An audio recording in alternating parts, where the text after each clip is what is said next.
Assalamualaikum warahmatullahi wabarakatuh. Bertemu kita semula dalam pembelajaran yang seterusnya. Hari ini kita akan belajar satu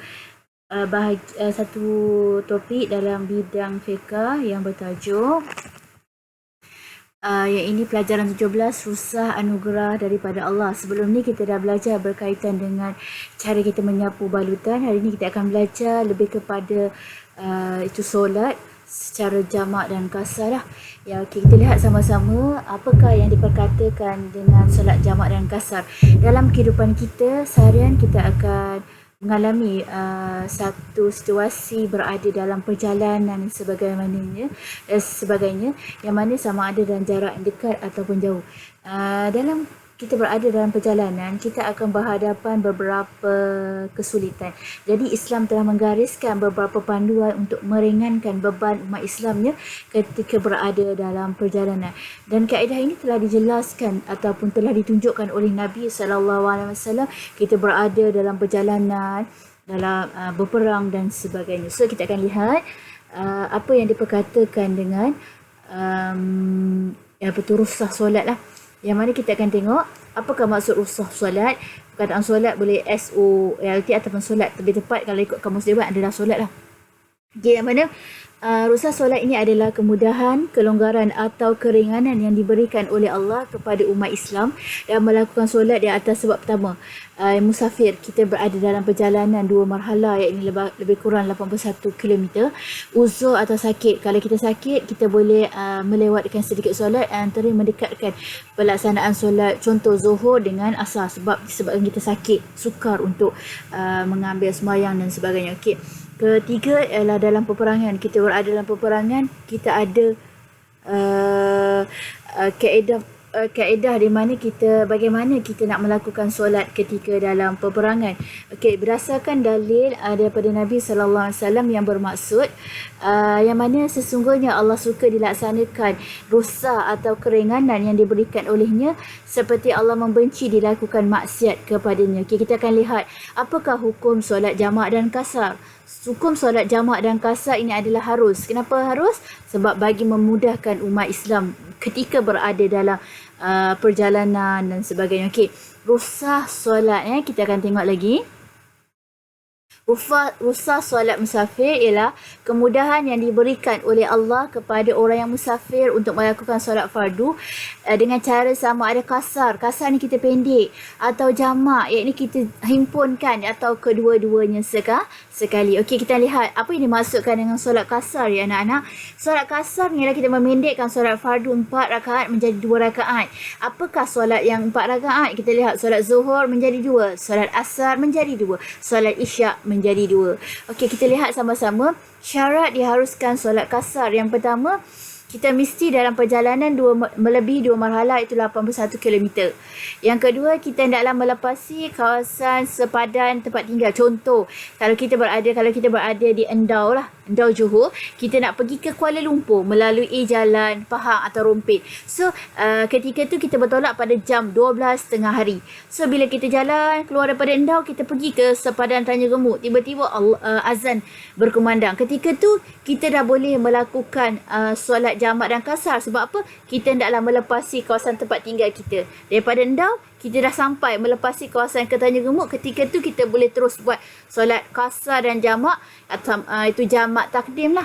Okey, seterusnya tidak berniat bermukim. Apa maksud bermukim? Bermukim ni adalah menetap di satu tempat melebihi 3 hari, tidak termasuk perjalanan pergi dan balik. Secara totalnya 5 hari lah. 1 hari pergi, 1 hari balik dan 3 hari tu kita menetap.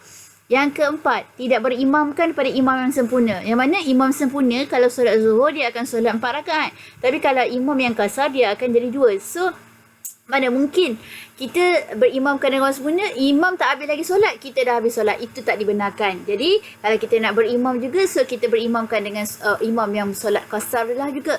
Seterusnya, masih dalam musafir ketika mengejarkan solat kasar, Yang keenam, perjalanan tidak bertujuan melakukan maksiat. Kalau perjalanan awak nak pergi jumpa nak pergi dating, nak pergi jumpa awet dan sebagainya, tak boleh. Nak pergi tengok konsert K-pop ke, nak pergi tengok konsert dandut ke dan sebagainya, tak boleh sebab perjalanan maksiat.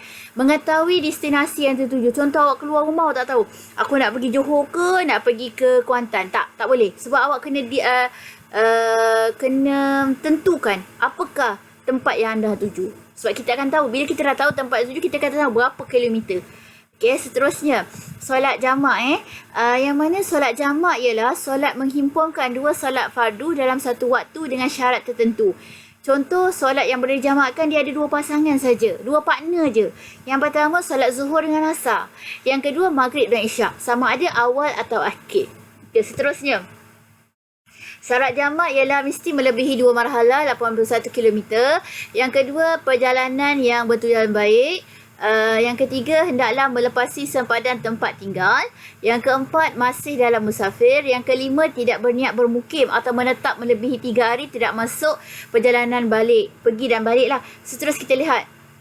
Solat jamak ni terbahagi pada dua. Solat jamak takdim dan juga takhir. Apa maksud takdim? Ingat, takdim ni awal. Yang pertama, takdim yang pertama. Takhir ni adalah yang kedua atau terakhir. Kita akan tengok satu persatu Okay, so kalau tak faham boleh tanya selepas inilah. Kita lihat yang pertama, solat jamak takdim adalah solat jamak takdim ni kita menghimpunkan solat waktu pertama dan waktu kedua dalam waktu pertama. Contoh, solat zuhur dan asar dalam waktu zuhur, solat maghrib dan isyak dalam waktu maghrib. Okey. Seterusnya, kita solat jamak takdim, dia punya syarat dia dimulakan dalam solat waktu pertama, zuhur atau maghrib. Yang kedua, berniat jamak dalam solat yang pertama. Mualat. Apa maksud mualat? Mualat ni berturut-turut di antara kedua-dua solat tu. Contohnya, kita dah bangun solat zuhur, kita teruskan solat asar. Kita bangun solat maghrib, kita terus bangun solat isyak. Itu dia mualat berturut-turut. Okey, seterusnya. Perjalanan masih diteruskan sehingga masuk ke solat yang kedua. Okey. Solat jamak takhir pula ikhlas. Menghimpunkan solat waktu pertama dengan waktu kedua dalam waktu yang kedua. Contoh, solat zuhur dan asar dalam waktu asar. Solat maghrib dan isyak dalam waktu isyak. Okey, itu kita lihat. Waktu yang kedua. Okey, seterusnya syarat solat jamak takhir. Berniat akan melakukan jamak takhir semasa dalam waktu solat pertama, zuhur. Kena kita niat waktu zuhur atau waktu maghrib. Okey, aku nak jamakkan waktu zuhur, waktu zuhur ni ada kepada waktu asar. Aku nak jamakkan waktu maghrib ni pada waktu isyak. Okey. Masih dalam perjalanan hingga kedua-dua solat. So, ada yang tanya, berniat ni macam mana? Kita nak kena setiap ayat panjang tak? Kita just lintasan hati. Okey, seterusnya hikmah disyariatkan solat jamak dan kasar. Yang pertama, kenapa Allah bagi kita solat jamak dan kasar? Mesti ada sebab, mesti ada maqasid syariah dia, ada tujuan dia. Yang pertama, memberi keringanan kepada umat Islam untuk menunaikan solat fardu ketika dalam musafir. Allah nak bagi mudah ni. Tak kisahlah dalam waktu susah ke, Allah suruh kita solat. Yang kedua, tanda kasih sayang Allah pada umat Nabi Muhammad. Yang ketiga, supaya seseorang dapat melakukan ibadah solat dengan yang begitu penting dan tak boleh ditinggalkan. Tak kira lah waktu kita sehat ke, waktu kita sakit ke, waktu kita berada dalam perjalanan ke dan sebagainya, kita stay wajib solat. Yang keempat, menggalakkan umat Islam bermusafir dan berjalan di muka bumi untuk menjalankan kehidupan dengan lebih sempurna. Allah suruh kita musafir, tengok kebesaran Allah, tengok kekuasaan Allah, tengok kisah-kisah Nabi yang terdahulu yang ada kat serata dunia. Sebab apa? Untuk ambil iktibar pada kita semua. Kita lihat penghayatan. Yang pertama, disiplin dalam melakukan ibadah. Masuk je ada waktu, kita semayang. Meyakini kebaikan syariat Islam. Berazam menggunakan solat kasar dan jamak semasa bermusafir. Menyedari bahawa solat ialah ibadat yang paling penting dan paling utamalah. Okay, so saya sini ayat kita. Okay, ada satu pesanan. Ini surat simple je, surat sampaikan informasi segera, usah resah dan kecil hati, raih prestasi dengan lurus hati, asa yang dinanti pasti akan datang, tebarkan salah yang betul di setiap langkahmu. Okay, setakat tu je perkongsian ni. Mungkin kita akan bertemu lagi pada sesi yang akan datang. Sekian, terima kasih. Kita lihatlah sedikit kata-kata semangat. Keberanian sejati ibarat layang-layang. Terjangan angin takkan menjatuhkannya, justru menerbangkan. menerbangkannya lebih tinggi. Bermimpilah setinggi langit, jika kau akan jatuh di antara bintang-bintang. Dan di dunia tidak akan seseorang menjadi miskin hanya kerana itu saja. Sekian, terima kasih.